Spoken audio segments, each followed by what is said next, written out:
Patricia Miller had spent 20 years walking through the same glass doors every morning, believing she had built a stable life inside a company that felt almost like home.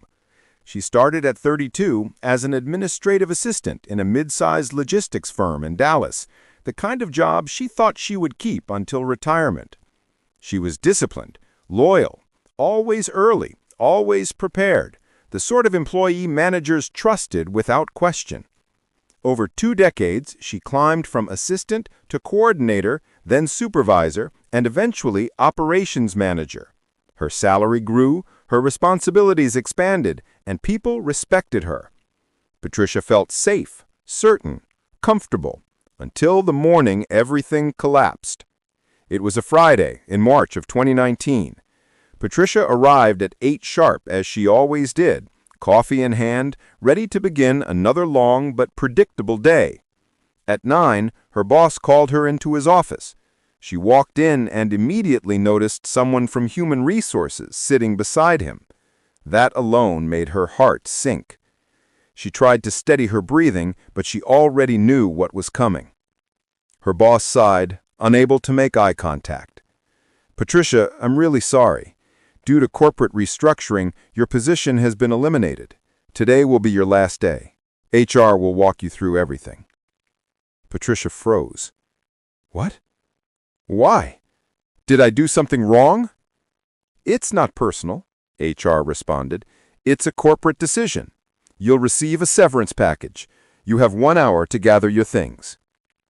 20 years. Dismissed in 5 minutes. No warning. No explanation that made sense. Patricia was 52, divorced, living alone, and suddenly unemployed. The company gave her a severance check, $21,000, but it felt meaningless next to the loss of her identity. When you've been in the same job for 20 years, the job becomes part of who you are, and when it disappears, everything inside you feels like it's collapsing. The first days were a blur of tears, insomnia, and fear. Patricia kept asking herself, "Why me? What did I do wrong?" Her daughter, Emily, tried to comfort her over the phone, insisting that Patricia would find another job quickly. Patricia wanted to believe her, but deep down she felt a heavy truth forming inside her chest. Something had changed, and she wasn't sure the world wanted someone like her anymore. After a week of grieving, Patricia updated her resume and began applying for jobs.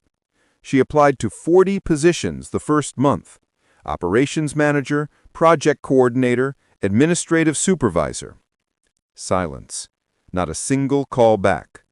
The second month, she lowered her expectations and applied for assistant roles, junior positions, anything that resembled stability. 3 interviews came through. The first recruiter asked her age. When she said 52, he smiled politely, but she saw the shift in his eyes. The second interviewer asked when she graduated college, doing the math instantly. The third interviewer, a man in his early 30s, looked at her the way someone looks at a parent who somehow wandered into the wrong room. The interview lasted 10 minutes. She cried in her car afterward. By the 3rd month, Patricia felt invisible. Her severance was disappearing quickly. Rent, groceries, gas, utilities. She had about $11,000 left and no prospects. Each rejection chipped away at her confidence until she felt hollow, small, and painfully aware of her age in a way she had never felt before. Depression crept in. Some days she didn't shower. Some days she didn't leave bed. She felt abandoned by the world and, in her own words, discarded like an outdated computer. Emily flew in to visit her. She found her mother hunched and hopeless and knew something needed to change. At the kitchen table, she asked gently, "Mom, in all your years at the company, what were you best at?" Patricia thought for a long moment.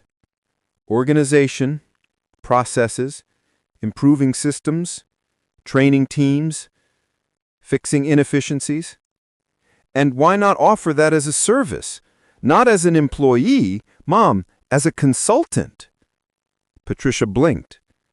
Emily, I don't know how to do that. Mom, you already did it for 20 years. The idea terrified Patricia, but something inside her whispered that she had nothing to lose, and maybe, just maybe, everything to gain. With the last of her savings, she invested $800 in a simple website, Patricia Miller, Organizational Efficiency Consultant. She posted on LinkedIn, offering help to small businesses. Nothing happened for a week, then 2 potential clients reached out. Patricia charged a low introductory rate, $35 an hour. One client booked a 2-hour session. Patricia prepared obsessively, using every ounce of knowledge she had gained across 2 decades. The client was blown away. "Patricia, this is exactly what we needed. Can you come back next week?" That one session turned into recurring work. The client referred her to someone else. A spark of hope flickered back to life. Within 3 months, Patricia had 5 clients. She raised her rate to $50 an hour, then $75.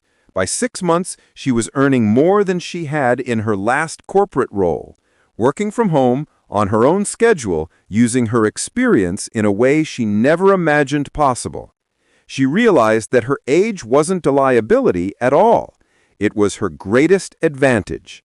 By year 2, she created a program for small businesses called From Chaos to Clarity, charging $1,500 per client. It sold out quickly. She launched a second program, this time for women over 50 who had been laid off or overlooked in the job market. Every group filled up. Testimonials poured in. Patricia cried more than once, not out of pain, but gratitude. By year 5, she had built a thriving consulting practice earning over $100,000 annually. She wrote a book about professional reinvention after 50, spoke at women's conferences, and became a mentor to hundreds. The woman who once thought her age made her invisible now understood it made her powerful. She often said, "Losing my job at 52 didn't break me. It released me into the life God had planned all along." Her story reminds us that endings can disguise beginnings, and rejection can redirect us toward a purpose we never knew we had. You just spent 8 minutes for God, 8 minutes to grow in wisdom, faith, and peace. See you tomorrow. Verse for your meditation, Joel chapter 2, verse 25. I will restore to you the years the locust has eaten,